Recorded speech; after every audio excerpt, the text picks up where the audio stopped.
Macmillan Audio presents Maeve Fly by C.J. Leede. Read for you by Sosie Bacon.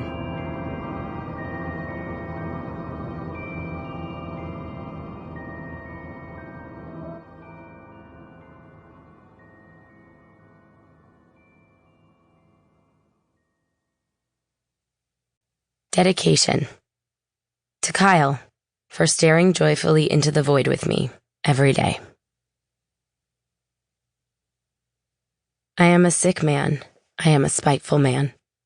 Fyodor Dostoevsky. Notes from Underground.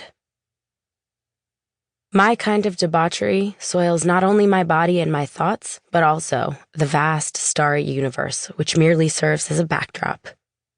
George Bataille, Story of the Eye. This is not an exit. Bret Easton Ellis, American Psycho. Chapter 1. Every man shares the same fantasy, and it is this. He will marry a universally beloved sweetheart, live a noble life, and succeed in all the ways his father taught were best. And when he stands at the pinnacle of filial and paternal achievement, when he has finally reached that great height of goodness, honor, and inarguable virility, then and only then his wife, child, and pet should be ripped from him. Violently, unforgivably. Restoring, ultimately, freedom. Because he has done the good thing, the right thing, and only then become the victim of its vanishing. This virtuous man may now turn, with the full support of any onlooker, to violence, rage, nihilism, and debauchery, which were his ultimate true aims all along, to lose himself in the glorious sanctioned rapture of retribution. How many husbands of wives have lined up at the box office to live out this exact fantasy that they deeply, fundamentally, and brutally desire? Men are insipid, stupid creatures. Here's the truth, the one that so few of us know.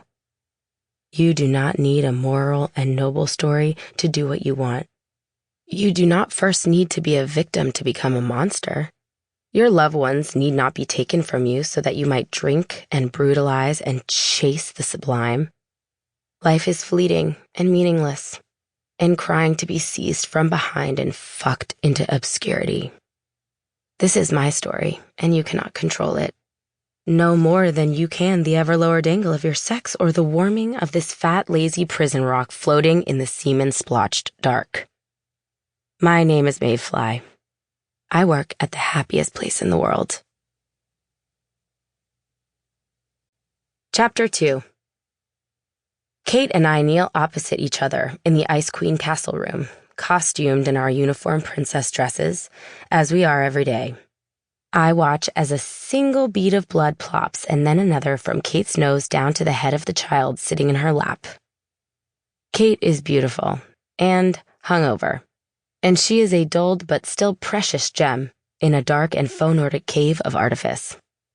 I mean that literally. They've painted the walls to look like an amalgam generic Scandinavian castle, which looks nothing like the few actual Scandinavian castles in existence. Kate is 26, 1 year younger than I am. The kid in her lap is wearing some kind of cartoon sport player shirt and has dried cotton candy stuck to the side of his face. Her blood can only improve upon an already bleak image. The mother does not seem to have noticed. Today is a Tuesday in September, and the parents shiver in their Southern California sweat, cooled and sickening in the artificial air. Wow. What a lovely dress you have on. It looks even better on you than it does on me, Kate says to the little girl who sits next to me. They are siblings, the children, and I cannot help but see them as competitors to each other. One will eat the other someday, one will steal the other's spouse. The little boy, the one with the sugar and the blood, he can't be older than 4, but even so, there is a mind at work. And all at once he seems to understand with great clarity the fleeting and fortuitous situation he has found himself in. Sitting with his face very near the firm young breast. Sample complete. Ready to continue?